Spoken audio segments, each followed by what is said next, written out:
Hi everyone.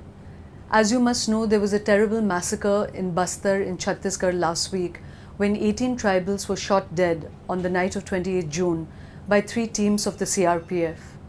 In many ways, this horrible incident brings back the point that Tehelka has been making incessantly over the last few years, which is really the futility of the war that is going on in the heartland of India. What this incident really shows is the psychology of fear and intimidation that has become habitual in Chhattisgarh. When the incident first came to light, the Chhattisgarh State Police claimed that 18 Naxals had been shot dead and that the gathering into which the CRPF teams shot was really one of a Maoist secret meeting.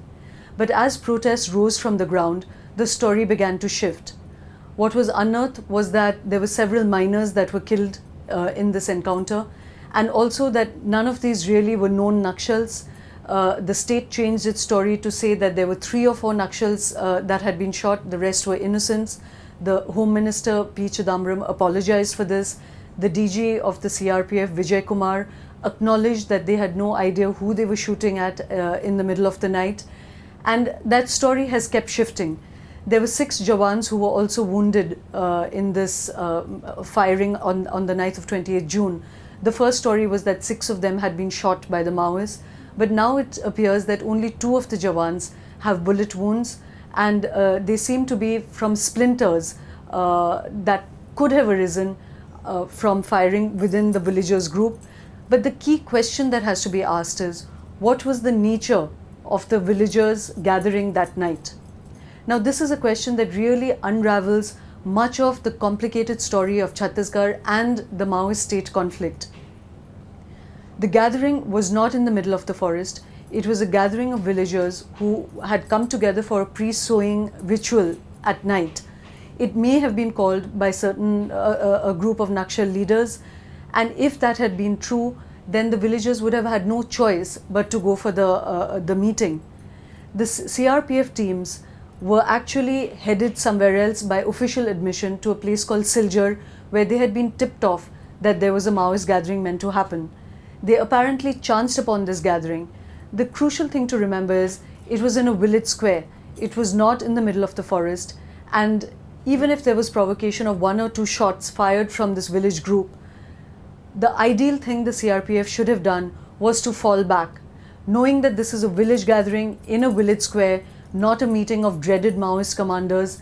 Why did they shoot with guns like AK-47s into a gathering enough to kill 18 or 19 people at one shot? The rationalization for this is that when there was a firing from this group, CRPF Jawans were panicked. They felt that they might be ambushed the way they were in earlier in Dantewara when 76 Jawans had been killed, and so they shot back with a lot of force. Although Vijay Kumar claims that they used a lot of restraint and maximum artillery was not used that night, it is a question that why would 19 people die if there wasn't a kind of panic firing that day.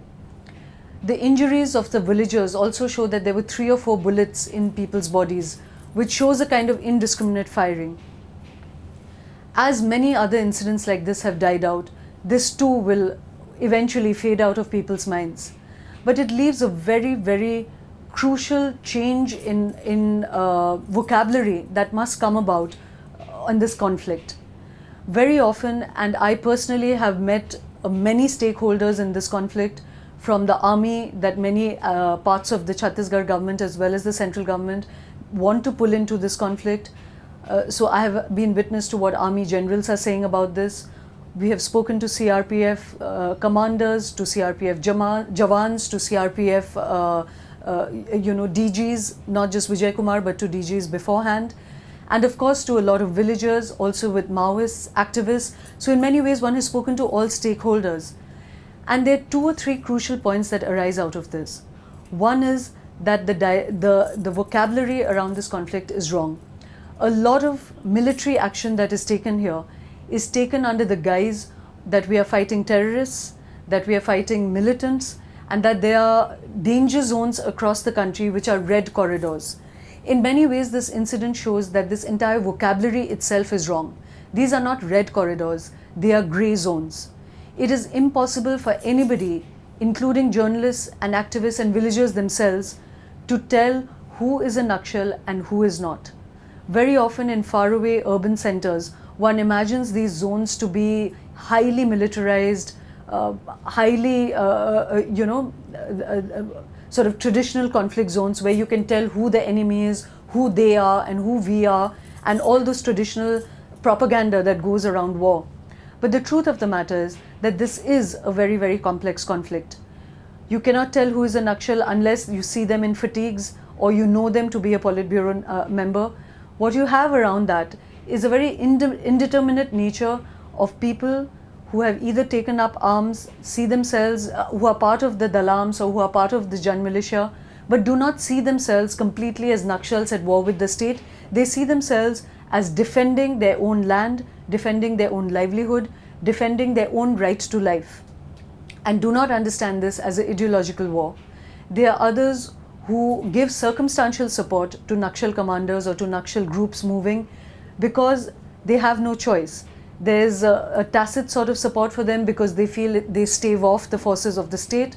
There is also an element of fear that if they do not agree, they will be seen as informers of the state and will be killed by the Naxals. So even those who support the Naxals are not necessarily free agents.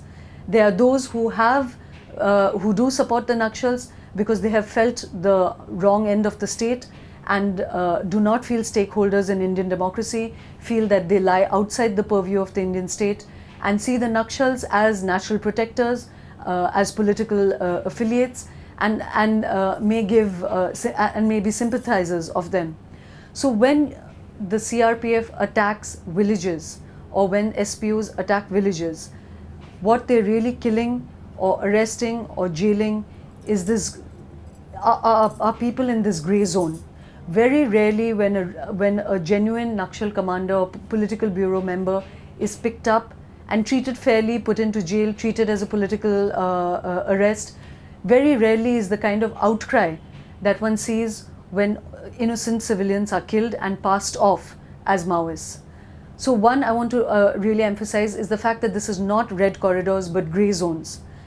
The second fact is that there's just too much false propaganda around this. The fact that the state could callously write these off as 19 Maoists, could say that the villagers were being used as human shields, and that they would retract this story only when there was a protest from activists and locals and local villagers, is again proof that the entire intent and vocabulary around this conflict is very, very problematic.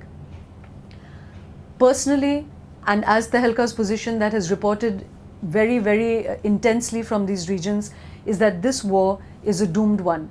Many years ago, Binayak Sen said that, and he himself was arrested and kept in jail for 2.5 years as a Maoist leader, when he really is a human rights activist and a doctor from these regions. And he had once used an image which is very, very powerful. He said, watching the state and the Maoists in this conflict is like watching two locomotives hurtling towards each other at breakneck speed, and all well-wishers can do is really watch helplessly. And that is an image that bears itself out again and again. Because the truth of the matter is that CRPF Jawans are also terrified for their lives. They live in extremely arduous circumstances. They're afraid of malaria, they're afraid of ambushes, they're afraid of informers. And what that creates is the illogical language of the gun. This is the language of conflict, confusion, fear, and propaganda.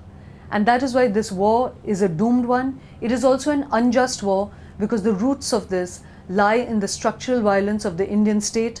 We are really fighting the most dispossessed of our people. Yes, there is a political ideology that is driving this war from the Maoist end, but for the moment, they are speaking the language of democratic rights. They push for consensus, they push for the rights of the 5th schedule, they push for the rights of the tribals. What is also true is that in many pockets, they themselves have got corrupted. Many mining companies are allowed to pursue their businesses with the tacit support of the Maoists. There is much talk of protection money, and what it has really become is a murky grey zone where incident after incident we see ordinary tribals being caught and sandwiched in a war not of their own making. There are many politically awakened people who hate this language of the sandwich because they believe it puts the state and the Maoists and the tribals on the same platform when there is actually a great imbalance of power. But the truth is that if you leave, and this is not the space to get into the finer points of that argument, but the truth is that when you speak to civilians on the ground, they do feel very sandwiched. The Indian state would do very, very well to correct the neglect of 60 years by focusing solely and wholly on bringing medicine, health, doctors, schools, roads, and the language of rights to livelihood and to resources to these regions, doggedly put only collectors and doctors and teachers as the face of the state, as the interface of the state, and very soon the roots of this war would wither away. If Maoists continue to attack doctors and collectors who are doing good work, who do not shield themselves with combatants that are randomly killing villagers, very soon the moral authority of the Maoists will erode and die away. That is the only way the Indian state can win this war. That is the only way that massacres like those, the one that happened on 28 June will not be repeated. Thanks so much for listening in.